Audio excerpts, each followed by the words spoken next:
Welcome back to Mental Health Spectrum. ഞാൻ doctor Jerome.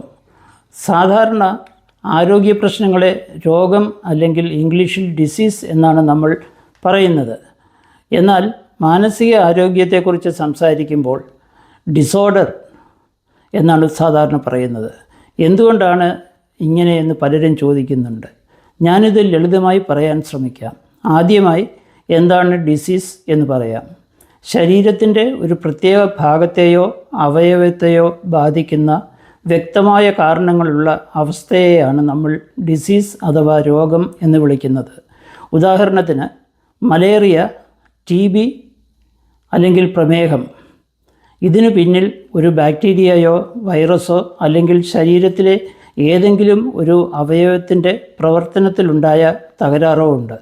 നമുക്ക് lab പരിശോധനകളിലൂടെയോ സ്കാനിങ്ങിലൂടെയോ കൃത്യമായി ഇത് കണ്ടെത്താൻ സാധിക്കും. അതായത് ഇതിന് വ്യക്തമായ ഒരു ജീവശാസ്ത്രപരമായ ബയോളജിക്കലായ കാരണമുണ്ട്.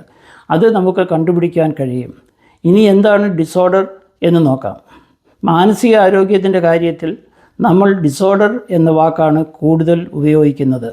ഉദാഹരണത്തിന് depressive disorder, obsessive compulsive disorder അല്ലെങ്കിൽ ആങ്സൈറ്റി ഡിസോർഡർ. ഇതിനർത്ഥം നമ്മുടെ ശരീരത്തിൻ്റെയോ മനസ്സിൻ്റെയോ സ്വാഭാവികമായ ക്രമം, ഓർഡർ തെറ്റിയിരിക്കുന്നു എന്നാണ്. ഒരു ഡിസോർഡറിൽ പലപ്പോഴും ഒരു പ്രത്യേക കാരണം മാത്രം ഉണ്ടാകണം എന്നില്ല. മാനസിക അസുഖങ്ങൾ കൂടുതൽ സങ്കീർണമാണ്. പല കാരണങ്ങളും പല ഘടകങ്ങളും ചേർന്നാണ് അവയുണ്ടാകുന്നത്. ജനിതകമായ കാരണങ്ങൾ, നമ്മൾ വളർന്നു വന്ന സാഹചര്യം, ജീവിതത്തിലുണ്ടായ മാനസിക വിഷമങ്ങൾ എന്നിവയെല്ലാം ഇതിന് കാരണമാകാം. ഇത് രക്തപരിശോധനയിലൂടെയോ സ്കാനിങ്ങിലൂടെയോ മാത്രം തെളിയുന്ന ഒന്നല്ല. മറിച്ച് ഒരാളുടെ ചിന്തകൾ, പെരുമാറ്റം, വികാരങ്ങൾ എന്നിവയിൽ ഉണ്ടാകുന്ന മാറ്റങ്ങളിലൂടെയാണ് ഇത് കണ്ടുപിടിക്കുന്നത്. ചികിത്സയിലൂടെ മനസ്സിൻ്റെ ഈ ക്രമം തെറ്റലിനെ തിരികെ ക്രമത്തിലാക്കാൻ കഴിയും. ചുരുക്കത്തിൽ പനി വന്നാൽ നമ്മൾ ഡോക്ടറെ കാണുന്നത് പോലെ തന്നെ പ്രധാനമാണ് മാനസികമായ പ്രയാസങ്ങൾ ഉണ്ടാകുമ്പോൾ വിദഗ്ധ സഹായം തേടുക എന്നതും.